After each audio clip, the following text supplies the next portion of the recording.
అందరికీ నమస్కారం. మార్గశిర మాస విశిష్టత గురించి ఈ వీడియోలో తెలుసుకుందాం. మాసానాం మార్గశీర్షోహం అన్నారు జగద్గురువు శ్రీకృష్ణ పరమాత్మ. కార్తికేయుడు, కాలభైరవుడు, దత్తాత్రేయుడు వంటి వారితో పాటు స్వయం భగవాను ముఖతః ప్రకటితమైన శ్రీమద్ భగవద్గీత అవతరించిన మాసం.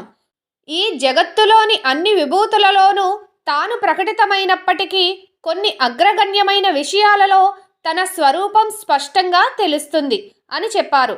అలా మాసాలలో అగ్రగామి అయిన మార్గశీర్షం లేదా మార్గశిర మాసమే తన స్వరూపమని చెప్పారు. మార్గశిరం తరువాత వచ్చే పుష్యమాసం నుండి ఉత్తరాయణం ప్రారంభమవుతుంది. ఉత్తరాయణం దేవతలకు పగటి కాలం. అలా చూసుకుంటే దక్షిణాయనం చివరి భాగం. ఉత్తరాయణం ముందు వచ్చే భాగం అయినా మార్గశిరం పగలకు ముందు వచ్చే బ్రాహ్మీ ముహూర్తం వంటిది. బ్రాహ్మీ ముహూర్తం రోజులో ఎంత ప్రాధాన్యత కలిగినదో సంవత్సరానికి స్వయం విష్ణు స్వరూపమైన మార్గశిరం కూడా అంతే ప్రాధాన్యత కలిగినది. లక్ష్మీనారాయణ స్వరూపమైన ఈ మాసంలో ప్రతిరోజు శుభప్రదమైనదే.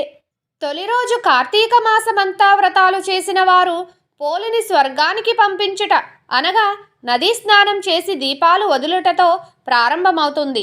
ఆనాడు నదీ స్నానం చాలా పుణ్యప్రదం. కుదరని వారు గంగా నదులను స్మరించుకుని స్నానం చేయడం ముఖ్యం. ప్రతిరోజు శుభప్రదమైనదే అయినప్పటికీ కొన్ని ముఖ్యమైన పర్వదినాలను గురించి తెలుసుకుందాం. మార్గశిర శుద్ధ తదియ నాడు ఉమామహేశ్వర వ్రతం చేసి శివపార్వతులను ఆరాధించడం కొన్ని ప్రాంతాలలో ఉంది.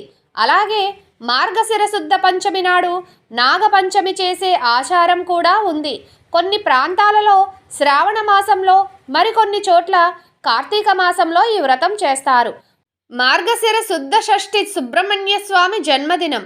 శివపార్వతుల తనయుడైన సుబ్రహ్మణ్యుడు తారకాసుర సంహారం కోసం అవతరించిన దినం. ఈనాడు ఉపవాసం ఉండి సుబ్రహ్మణ్యుని ఆరాధిస్తారు. సంతానం కోరుకునేవారు స్వామిని ఆరాధిస్తే సంతానం కలుగుతుంది. దేశంలో గల పలు సుబ్రహ్మణ్య ఆలయాలలో విశేషమైన పూజలు, ఉత్సవాలు, నాగప్రతిష్టలు జరుగుతాయి. మార్గశిర శుద్ధ అష్టమి కాలభైరవుని జన్మదినం. దీనినే కాలభైరవాష్టమి అంటారు. ఈశ్వరుడు కాలస్వరూపంగా ప్రకటితమైన అవతారం కాలభైరవావతారం. కాశీ పట్టణానికి క్షేత్ర పాలకుడిగా ఉంది. కాశీకి వచ్చిన, కాశీలో మరణించిన భక్తుల పాపపుణ్యాలు స్వయంగా లెక్క చూస్తూ ఉంటాడు. శునకం కాలభైరవ స్వరూపం. ఈనాడు శునకాన్ని పూజించి గారెలు వండి దండగా గుచ్చి శునకం మెడలో వేస్తుంటారు. మార్గశిర శుద్ధేకాదశి శ్రీమద్ భగవద్గీత లోకానికి అందిన రోజు. దీనినే వైకుంఠ ఏకాదశి లేదా మోక్షద ఏకాదశి, సౌఖ్యద ఏకాదశి అంటారు. సాక్షాత్ భగవత్ స్వరూపాన్ని మానవులు తెలుసుకోగలిగే విధంగా, అంతేకాకుండా సులభమైన రీతిలో ఆత్మ జ్ఞానాన్ని పొందే మార్గం ఇందులో భగవానుడు చెప్పాడు.